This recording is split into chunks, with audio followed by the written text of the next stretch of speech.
Thank you for that. Good afternoon, everyone. Welcome to the Lakeland Rotary Club. My name is Joel Ivy, and I'm so glad you could all join us today. We've got a great program for you today. I think you're all really going to enjoy this. Fred Oders is going to lead us in the invocation, Pledge of Allegiance, and to recite the four-way test. Fred, when he's not on the golf course, he can be found working at Crowder Brothers. I put working in quotes. His favorite number, though, is 4. He's a past president, current sergeant at arms, and a 39-year Rotarian. So, Fred, would you please lead us in the invocation? I would be glad to do that. Thank you. The last stanza of Longfellow's poem, Christmas Bells, reads, "Then pealed the bells more loud and deep. God is not dead, nor does he sleep. The wrong shall fail, the right prevail, with peace on earth, goodwill to men."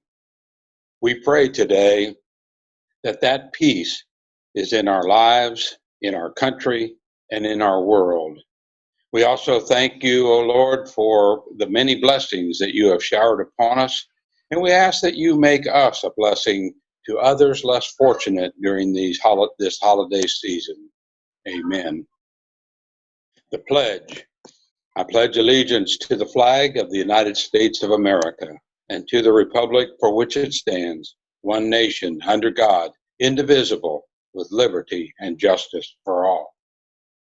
And the four-way test of the things we think, say, or do. Is it the truth? Is it fair to all concerned? Will it build goodwill and better friendships? And will it be beneficial to all concerned? Thank you, sir. Greatly appreciated. At this point, Trey is out, and so I think Amanda has volunteered to run through the introduction of our guests and visiting Rotarians. I have. Thank you, President. I know that Rick Maxey has a guest, so I'll turn it over to him first. Thank you very much, and I am very pleased to introduce for the second time Ms. Jackie S. Pickett, who is the Executive Director of the Florida Rural Legal Services and been in Lakeland for about a year and a half. Jackie, could you say a couple of quick words? I think you're muted. Okay. Can you hear me now? Yes, ma'am. Okay, great. Well, thank you, first of all, Rick, and I'm very happy to be here. As Rick said, this is my second meeting. I relocated from Alabama to Florida to accept the position of the Executive Director of Florida Rural Legal Services. We provide free services to the elderly, to veterans, to domestic violence victims, and other people in need, especially now during the pandemic, at no charge. And so we serve 13 counties throughout Central Florida, and we're headquartered in Lakeland. And again, happy to be here. And if there are any questions for me, just let me know. Thanks, Rick. All right. And Jackie is going to join our club. Yeah. Okay. Thank you. Nice to meet you. Nice meeting you as well. Brandon, you have some visitors with you, I think. We do. We have my mom, who's sitting to my left. Her name's Sarah Clark. Lives in Chapel Hill, North Carolina, but has a place on the East Coast in New Smyrna. And then as of a couple months ago, they're spending a lot more time in Lakeland. And then we have Mike Denham from Florida Southern College. And we got 2 historians in the room, so it's a little history heavy in here right now. Very good. Welcome. And Don, would you like to introduce Carol again? I do. Thank you. It's my pleasure to introduce Carol Hornsby, who's in Rotary Information now and in the pipeline. Carol and her husband are recovering from COVID. They're in their last day of quarantine. So, Carol, we're glad you're both doing well, and we welcome you back soon to be a member of our club. So, thank you. Great. Thanks, Don. And I would like to welcome our friend Doug McCall from the Rotary Club of Wallasey, England. Are there any Hi, everyone. Thanks. Are there any other visitors or guests that I didn't get?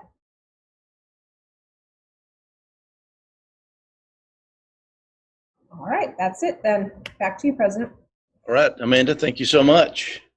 We're going to move on to Happy Dollars. If anybody has a Happy Dollar announcement you'd like to make, please unmute yourself. I see Stacy waving her hand, and speak up.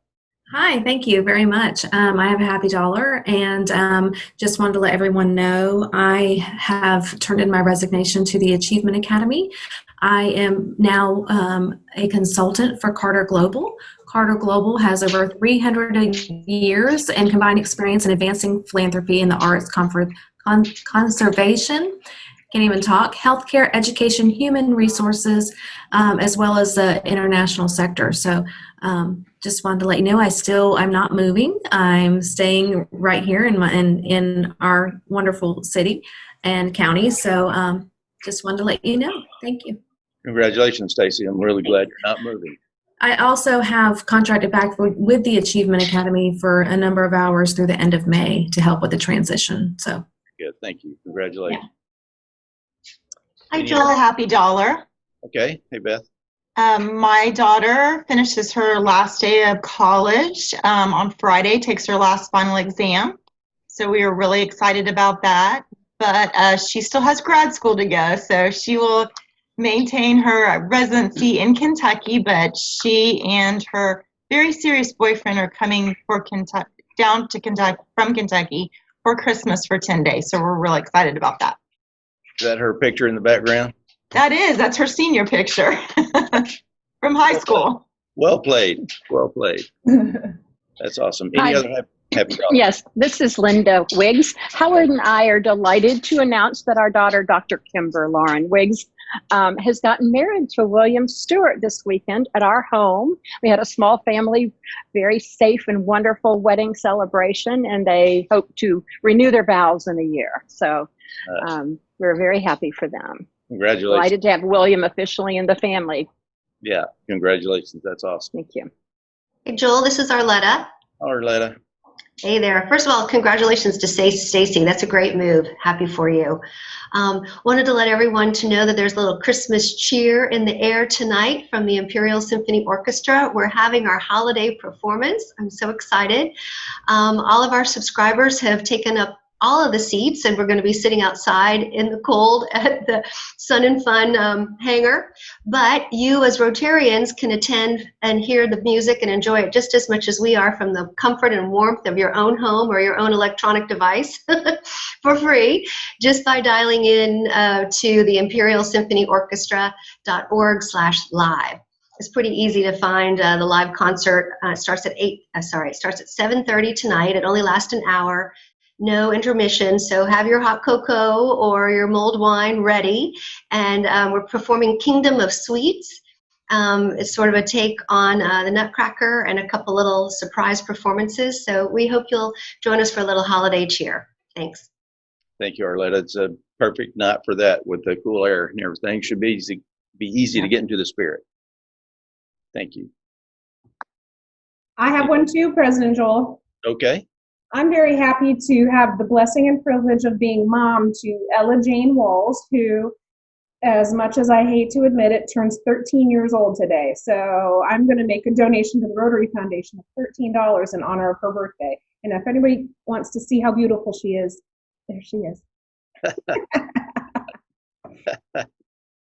She asked if I was going to announce her birthday at Rotary today, and I said, of course. Of course. Fantastic.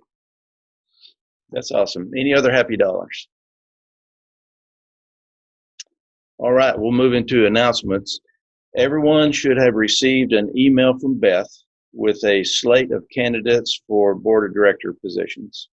We're asking that you vote for 6. If you don't want to pick somebody from the list, you can write in your own candidate if you so choose. But we do have about 15 people that have expressed an interest in being a candidate. So the first round of the elections is going on as we speak. I need everyone to be diligent. Let's get this done by tomorrow evening so that we can move this along, and then we'll have the final vote in January. So everybody check your email, look for that list, get it back to Beth before tomorrow evening. And then we'll move into the second round. And thanks to everyone who had expressed an interest in joining board of directors. Just let it be known that you'll be serving alongside Nate Dunham. So frankly, I'm surprised we had any candidates at all, but we're going to do the best we can with it for you, Nate. And Mr. Jim Russell, I think that's not nice, Joel. Sorry. Mr. Jim Russell, I think you're going to dress us down. I hope not too bad, but it's kind of pathetic right now. We really need y'all's help. Our time for our club to ring starts Monday morning at 10 a.m. And there's still way too many vacant slots out there. The sign up hasn't been quite as robust as I would hope by now. We've still got this coming Monday afternoon and evening open, Monday and early afternoon for Tuesday, Monday and late afternoon and evening for Wednesday. This is all next week. Nobody signed up for Thursday the 17th yet. The whole middle part of next Friday's wide open. And there's no one yet to sign up for anything on the 22nd or the 24th. You know, the Salvation Army gets well over half their yearly income from the kettle drive that happens at Christmas time. And when we're not there, the kettle and the stand and all that gets put up back in Publix. Nobody's rings.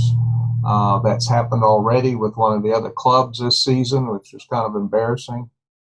And I don't want to have to call the representative at our local Salvation Army and say, I'm sorry, but our club, which just happens to be the largest in the district, doesn't have enough people to man the slots this season for the first time. So if y'all could scrounge up some of your folks and come, work our spot, that way you'll at least get some revenue. And that is kind of embarrassing that the new commander is part of our club now, and we've got to get substitutes in. So since last time I spoke, we've only had 3 people sign up to ring, and I am thankful I've got 2 people that volunteered to be day captains, but we really need y'all's help to sign up. I mean, this is one of the regular obligations this club has every year, and it's one of the more fun ones, has been. Now, I understand if someone's a little have issues about COVID and working with someone else, feel free to sign up one of your own family members or somebody that you trust, or work the shift by yourself. That's fine. But we really need some attention to to signing up. And if I can get on the website and sign up, I know anybody can. So that's all I have. Y'all have a nice day. Jim, thank you. Can you craft a cleverly worded message that Beth can start an email campaign, and maybe we can email things out, once a day or something to remind people to sign up? Certainly. Thank you so much. And I've signed up twice, so don't be hating on me. I know. No, I'm not. I appreciate it. I'm very proud of you. Yeah. And thanks for the message. This is one of our bigger things that we always show up for and great for. So everyone, please do whatever you can. As Jim said, we understand there's some COVID concerns, but there's something that you can do. Please do. Thank you. Moving on, Matt Schichtel, I think you've got an announcement to make. Yes, Joe. I just wanted to make another announcement for Spring Up Sessions, which will be Saturday, March 13th at Lake Crago. We are still looking for sponsors, so if you have a business that wants to be a sponsor, please don't hesitate to reach out. You can email me at matt@heathfuneralchapel.com, or you can also just call my cell, which is 863-670-0628. And I'll be sending another mass email out to everyone asking for sponsors again sometime this week as well. But thank you. All right. Thank you, Matt. Thank you for the great work you and Dr. Ryder are doing on this. We appreciate you. We're not going to have a board of directors meeting tonight. We had a big lack of things to have to talk about. So good news for the board members. However, we are going to try to meet at Fresco's at 5 o'clock. If anybody would like to come join us, this is going to be kind of a communal little get together. But certainly we'd welcome anybody that would like to come. 5 o'clock at Fresco's. Are there any other announcements? All right, hearing none, we'll move into the program then. The program today is going to be introduced by Don Selvage. Don is the president of SHR Human Resources. Don is a multiple Boomerang City Commissioner. Certainly we appreciate his willingness to step in and serve when he's needed, and he's always been very great about that. So thank you for that, sir. Don is a 20-year Rotarian and a past president. So Don, if you would take over the introduction, please. Thank you, President Joel. It's my pleasure to introduce Canter Brown Jr., an historian, professor, and author. He was born in Fort Meade and earned his degrees at Florida State University, and he's taught at Florida A&M University and has worked at Fort Valley State University in Fort Valley, Georgia. Canter has written on Florida and Southern United States history, including Peace River Frontier, which earned him the Florida Historical Society's Rembert W. Patrick Award, and other awards he's also received for his writing. He's written a number of books. I want to point out, and you'll find that I'm obviously a fan of this gentleman, but he's written 2 books. I've got here one. He's written 2 books on the history of Polk County, and this is the second. It goes from 1940 to 2000, which he talked to us about a year or so ago. It's a wonderful book about Polk County, and as only Canter can, he gives you insights that you find nowhere else. And so it's a book that I recommend, 2 books, and if you're a serious student of history in Polk County, you really need to buy those 2 books. And he's written a number of others, which I don't have time to go into. But he's here today to tell us about his latest book, Henry Bradley Plant, Gilded Age Dreams for Florida and the New South. And I have it here again. It's a wonderful look at a very interesting and complex character. Now, everyone listening today has had at one time or another sat in the traffic on Florida Avenue fumed, waiting for the train to stop and start through the intersections. Now, that railroad was built by Henry Plant in the late 19th century, and its existence, whether we like it or not, is fundamental to Lakeland's founding and its growth for 135 years. And Canter Brown, who, by the way, is not only an author and a historian, he's a master storyteller, is here today to illuminate a fascinating part of our city and Florida's history. So please welcome Canter Brown back to Rotary. Canter. I don't know what I can add to what Don said.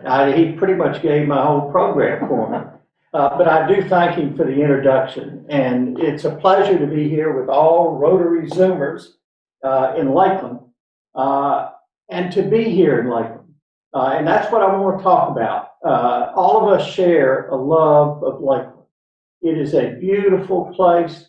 It has been the site of incredible events, the home of remarkable personalities, and continues to be today. But most of us don't have a clue how Lakeland came about. And I want to take just a couple of minutes today, talk to you about that, and put Henry B. Plant in perspective of those events at the founding of Lakeland.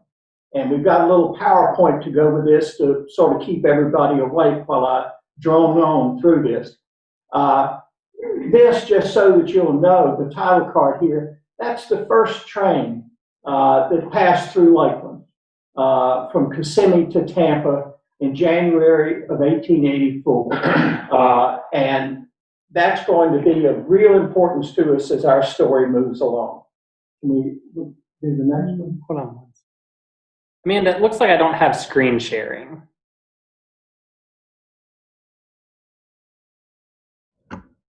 I am trying to give you co-host privileges and I am not able to.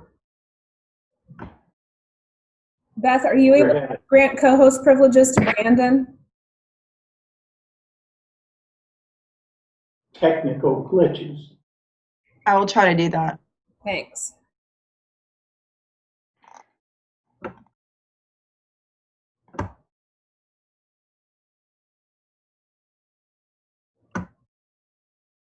Okay, you should have it, Brandon. Yeah, hold on one second. If y'all can make me look better in the process, I really appreciate it. All right.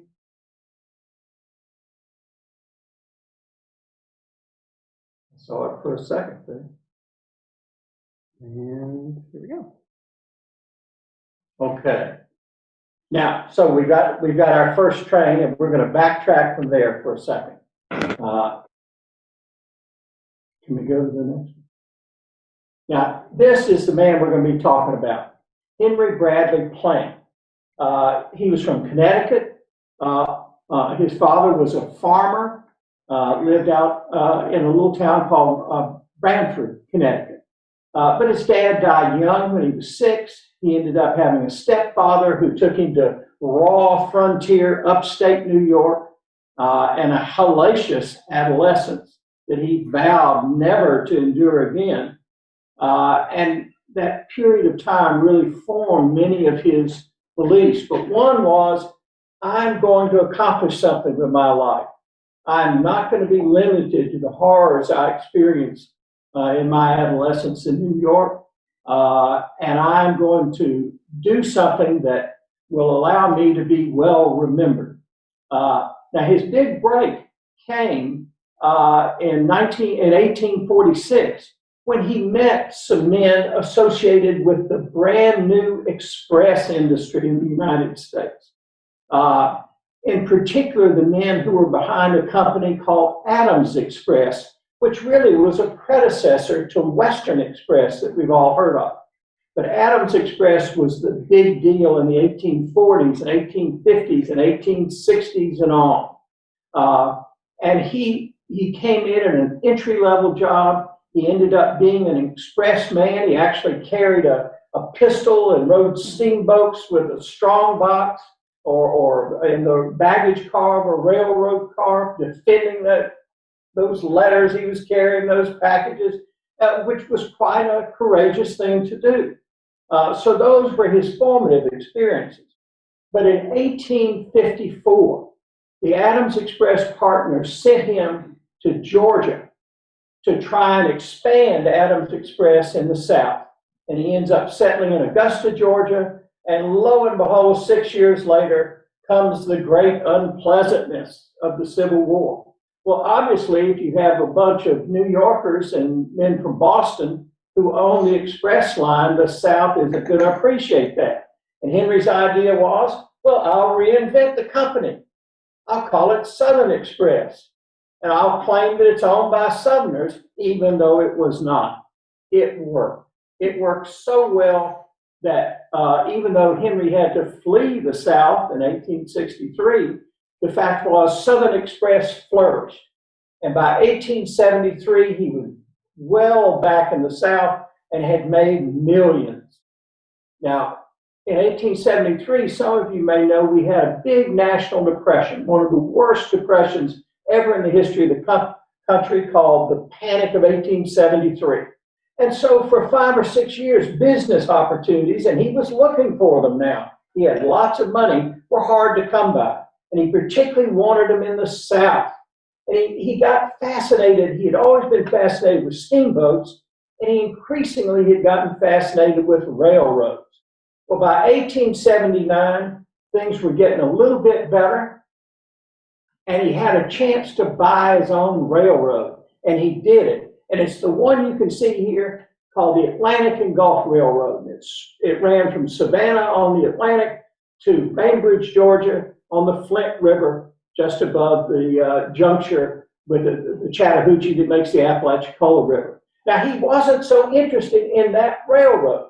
I don't know if you can see it, but there's a little north-south line dropping down eventually to Live Oak, Florida, right in the middle of that railroad. That's what he wanted. That was the only connection that Florida had to the eastern United States by railroad. And he thought if he could control that line, he could extend it. And what his dream was, he had spent those 5 or 6 years during the Depression doing a lot of traveling, including in the Caribbean, but other places as well. And he had become fascinated with it. So he had a dream. He was going to build a railroad that would connect with Havana, Cuba, the Pearl of the Antilles, one of the most fabulous cities of the Western Hemisphere. And he was in love with Havana. Havana was everything to him. So the problem was you couldn't really run a railroad across the Gulf of Mexico, but he could do steamboats, which he loved, if he had a port that he could connect the railroad and the steamboats. So he had an idea, he was launching toward it, and then Cedar Key turned out to be owned by a different railroad that wanted nothing to do with Henry Plant. Nothing. So what Plant did, he had a troubled son named Morton Freeman Plant. And by 1882, though, Morton had grown up a little bit, and his dad was really beginning to like him and trust him. So Henry sent Morton and 2 other trusted aides down to explore the Gulf Coast of Florida in 1882. And he waited for them to recommend the place he needed to build his railroad to. He had never been anywhere near these areas. From further south he'd ever been was Cedar Keys in the peninsula. But Morton went to Tampa, a little tiny village on Hillsborough Bay that fed into Tampa Bay. At the top of this, which is actually to the south, you can see Hillsborough Bay there in this photo. There was almost nothing to Tampa. And Plant had never seen it, but he decided to trust his son. So he started looking around for how to get a railroad into Tampa from the north. Well, the problem was 2 other railroads, not 1, 2, were already planning to build railroads into Tampa. One was the South Florida Railroad from Kissimmee to Tampa, and the other was the Jacksonville, Tampa, and Key West Railroad. Both these railroads had land grants from the legislature. You got thousands of acres of land for every mile of track you laid. And he got but the problem was there was a time limit. He had to get the railroad built by January 1884. He's deep into 1883 at this point. What to do? So he had the idea, I'm going to buy the rights of those railroads. I may not buy the whole railroad, but I'm going to get control of them. And he did that. And he was particularly interested in the Jacksonville, Tampa, and Key West Railroad, which no one's heard about today, but had the best land grants. And they had also graded their line already to the Polk County line. And you can see it in red here on this map. So he already had a good bit of the distance to Kissimmee, which he had to reach to get these land grants, already had it graded. All he had to do was decide on a route on the rest of the way to Kissimmee through what really was an uninhabited wilderness beyond the Polk County line. And he set about to do that in the summer of 1883. Now, there were some advantages, and this is where we're getting right to the origins of Lakeland. There were some old military roads. The Seminole Wars had brought tens of thousands of U.S. Army troops into Florida over time. And among other things, they had left roads, real heavy-duty military roads. Now, they weren't paved like we think of paved roads, and they had deteriorated over the years, but they were passable. You can see the one on the top of this map from Fort Brooke to Fort Sullivan, and under that it says Ichikuksasa, and that is the name of the Indian village that preceded what we now call Plant City. And from there to the east, you can see, and then northeasterly, the road continued on to the vicinity of, guess where? Kissimmee. This was wonderful. And not only that, but if you notice just to the east of the Polk County line there from Fort Sullivan, the trail diverges and goes south to what in 1882 was the biggest town in the area, Fort Meade, my hometown. You knew I was going to bring that in. Some of you knew it. But that made it a juncture. Now, that juncture is roughly drain field, just to orient you to where we're talking about here. But you can see the northern road, the one that eventually led over toward Kissimmee, passes to the south of Lake Parker there. You can kind of see it on this map, and then goes on to the east. But that road is going to be real important. It gave Plant a way to travel from Tampa to Kissimmee while his railroad was being built. But he really needed a dependable north-south road, and he needed communications beyond just transportation. Well, we can start identifying things we know about now. There was a north-south road. It was built in 1867 by the International Ocean Telegraph Company in order to lay a telegraph wire that would connect financial markets in Boston and New York with those in, anybody want to guess? Havana, Cuba.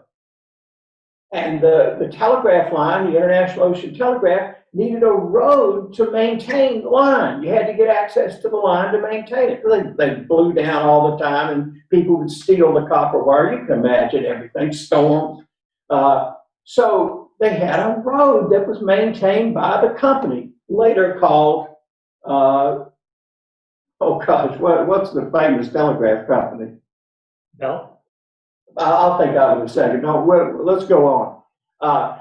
So it comes down from what's now Dade City and through the area of what's now Kathleen and hits this lake that you can see on this map up on the northeastern corner of it, and actually grazed the lake, running 3 or 4 or 5 poles in the water as it turned toward the southeast. So, of course, we call that Wire Lake, because the wire ran into it.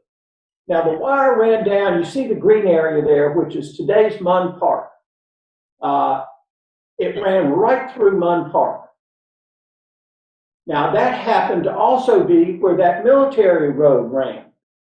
So you have the telegraph, the wire road running next to the telegraph, and the military road all meeting at what's now Munn Park. Well, Plant's engineers surveying all this said, well, this is where we have to have our construction camp, obviously. It's beyond what's already been graded, so we're closer to the work area, and it's got telegraph connections, it's got north-south road connections, and east-west road connections. This is perfect. So he establishes, or the railroad, let me mention, this is a survey map showing that the rail line as it came through this area. You can see it comes right below Lake Wire, and then straight across above Lake Mirror, and then below Lake Parker. But right through what's now Munn Park. Now, one reason they had to go below Wire Lake was that there was a farm, an 80-acre farm that had been staked out by an Alabamian, Reuben Clough, that began at what's now Oak Street and ran north between Tennessee and Iowa. Obviously, Clough was there. He lived in a little modest log cabin, but he was farming, had his family there, and he had relatives and friends too. They had all come down from Alabama. Who was the guest that said she's right down from Alabama? You'll know about all these people. Among them was the Trammell family, particularly John W. Trammell, and some of their friends, Dr. James Chapman and others, some of whom were Confederate veterans. So they are representing just what you would think in terms of their political affiliations and their viewpoint on the world. These are Confederate sympathizers looking for a new opportunity. Hold that thought. Now, the railroad couldn't put its camp on the Clove Farm, obviously. So it came just south of it, right where the two roads came together and the telegraph wire ran. And they created what's now a city block, Munn Park, as their construction camp. And they called it, anybody want to guess? Rome City. I had no idea why. A lot of the construction executives were from Indiana, and there is a Rome, Indiana. Maybe there's a connection there. I don't know. There was very little there, 2 or 3 log cabins, and maybe at times 50 tents pitched on that lawn. But that was the center, the hub of activity for railroad construction all the way to Kissimmee by the summer of 1883. Rome City. Now, there was a wee bit of a problem with all this. Somebody else owned that land, but they weren't around. They were from Louisville, Kentucky, Augustus Munn and J.P. Morton. But like I say, they weren't around. They probably didn't even know they owned that land. So why would they object? How could they possibly object? So the camps put up, but it just seems to take forever. Here's J.M. Clode in January of that year, already writing, when the railroads reach Polk County and furnish us transportation, we too can help furnish the world and the rest of mankind with everything in the fruit and vegetable line in all seasons of the year. Very optimistic. Then here's Dr. Chapman, who came with him in August. There has been no sudden boom. But as soon as we get transportation, this section will be a garden. And the more northern portion now, as the more northern portion now is, and then while the settler is waiting for his grove to come into bearing, he can make a handsome living raising vegetables for the northern market. The doctor insisted, so far we have not regretted our move, but he implied we may soon if we don't get a damn train. Well, progress was made. And by December 1st of 1883, Henry Plant decided there was enough progress that he could go take a look. He had never personally looked at any of this. So he got James Ingram, the president of the South Florida Railroad, and now his employee, and 2 other men who worked for him, and they jumped in a buggy driven by a black driver, and they set out overland. Now, they could go on the grade of the railroad as far as what's now Auburndale. And then there was a 17-mile gap over to Itchipooksassa where you could actually pick up the railroad. There were tracks laid there. So here they are tooling along one December day of 1883. Now, back at Rome City, oh, by the way, here are the construction crews. I wanted to show you this photo because when I first started writing Polk County and area history, everyone agreed that Irish people built the railroad. Well, apparently these are the Irishmen referred to as Black Irish, because as you will see, African Americans built that railroad. So let's just be careful who deserves credit. Now, back at Rome City, Plant is hauling over in his buggy this rough railroad grade, just trying to survive till he can get to where the tracks are laid. And this young kid, his name was Herbert Jackson Drain. He was only 21, 22 years old, but his uncle worked for the railroad. So he got a job running a construction crew. And he's over on the site and just waiting. And all of a sudden, this buggy pulls up down the grade. And this is what Henry Plant said about the trip. This is very short. We had a day's journey to reach over the gap in the railway that was then being constructed, connecting Tampa with the St. Johns River. It was an interesting trip. I think to the best of my recollection, we passed not more than 7 habitations on that journey. certainly not more than that while daylight lasted. So for 15 hours, he's taken this trip in this buggy. And there's Herbert Drain, a kid, and these idiots drive up in a buggy. Now Drain told this story 15 different ways, and who knows which one's true. I've kind of put two of them together that's close to what I think happened. Here's Herbert Drain. In December 1883, while I was in charge of the construction camp at Wire Lake, one beautiful afternoon, I saw a distinguished-looking gentleman approaching with a horse and buggy. In the buggy sat a very ordinary-looking man. "What are you doing?" he asked me. "Building a railroad for a foolish man," I answered. "What is this foolish man?" "Henry B. Plant," I replied. After we talked for a while, I asked him for some advice. Plant said, "Someday this railroad will be part of a great system that will serve all South Florida. Stay here and build a city." To Drain. I objected. "Why, it requires many men to build a city." "Yes," he replied, "but one man always starts it. There was once a time a man built a log house, and now it is a very large city called New York. One man started it." I then asked him, "Have you the authority to build a railroad station?" He smiled and said, "I think so. I am the president of the railroad company, the principal owner, and the foolish man to whom you have just referred. I am H.B. Plant." Drain said, "I was of course embarrassed and tried to make such amends as possible, but he laughed and drove away in the evening sun, and I did not see him again for 15 years. Now, based on that, Drain claimed to be the father of Lakeland, even though he almost immediately left and went back to Kentucky for 18 months. But others were more interested. This is Plant, by the way, as he would have looked roughly at that time, and that's James Ingram, the president of the South Florida Railroad. Close friend John W. Trammell was interested. He was very interested.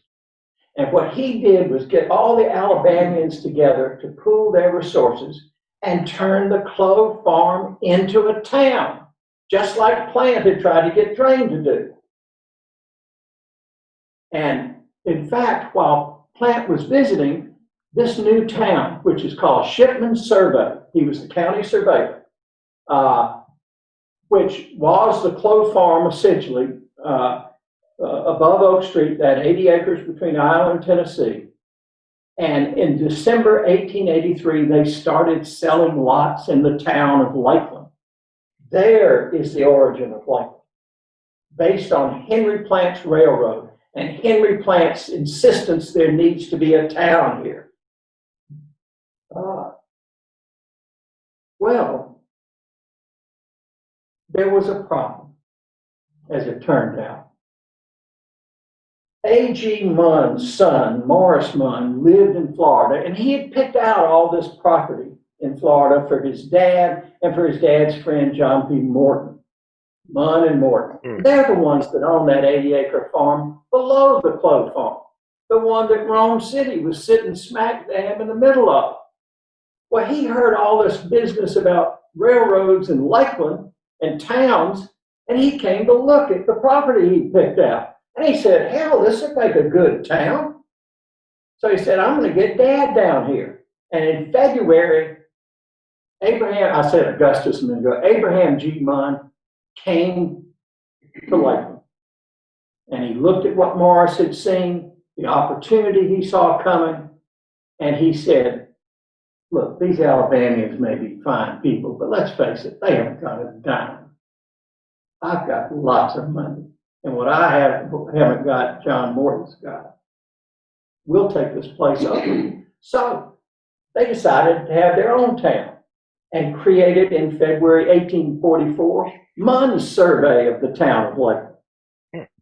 We have competing Lakelands, one by the Confederates and the other by the Yankees. Now wait, you're saying, wait, they're from Louisville. Well, That's true so far as it goes, except that Abraham Munn was from New Jersey, and he was a Union man, and everybody knew it. It was the Confederates versus the Yankees, the rich versus, in local perspective, the poor. So the fight began. Well, Trammell's no fool, and Trammell realized that if they can get a depot up first, they'll get the railroad. So they built a kind of a little rinky-dink depot over on the south side of Wire Lake, where the grade passed the south shore of Wire Lake. And it was a bit of an embarrassment even to them.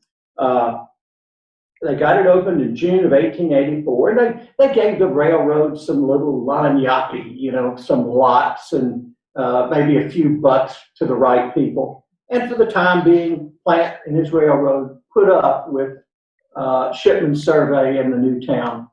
I'm almost at the end, I swear to you. And Kim is here sweating beads out of her forehead, so as usual, I'm going too long. I apologize. So the Munn people have the money. They turn right around and cut a bigger deal with Plant and the railroad. They'll build a great depot. They'll really make it the pride of the Plant system, the best depot on the line. Plus, we'll give you a lot more lots and cash than these other people will. So they did that. Now, here's the Lakeland Improvement Company they founded to move their plans along. They build their own depot. We'll get to that in just one second. Now, Trammell and Clough and Chapman and all their friends come back together and say, okay, they snookered us on this depot business. We'll incorporate the town, and we'll include all the Munn land in our town, so we'll control it all. And they had a meeting, January 1st, 1885, 34 men turned out, 22 of them for Trammell and Clough. Trammell becomes the first mayor and created a situation that lasted for decades. And that is the pro-Confederate element, the hometown element, control local politics. The Munn interest and their friends and the railroad control the economic life of the town. And there never was enough time to argue. They loved to argue about everything. This was the original town limits, the Clough Farm and the Munn and Morton properties, as you can see, that whole 160 acres. And this was the depot that was supposed to be the best on the line, that ensured that Mr. Plant and his railroad were going to back the Munn interests. Now, all along, though, I'm telling you, I wish we had time. I could talk about this civil war that developed out of all this. But all the time, everybody loves Henry Plant. And he's going to die in 1889, so that's a factor. But in 1898, the community showed its love, all segments of the community, by holding the H.B. Plant Day at the Polk County Fair, which was here in Lakeland. Plant's 78 now. He had been ill. He came over on a special train from Tampa. A huge crowd greeted him when the train stopped. Where else? Right above Munn Park, which wasn't yet called Munn Park, and probably still called Rome City by some people.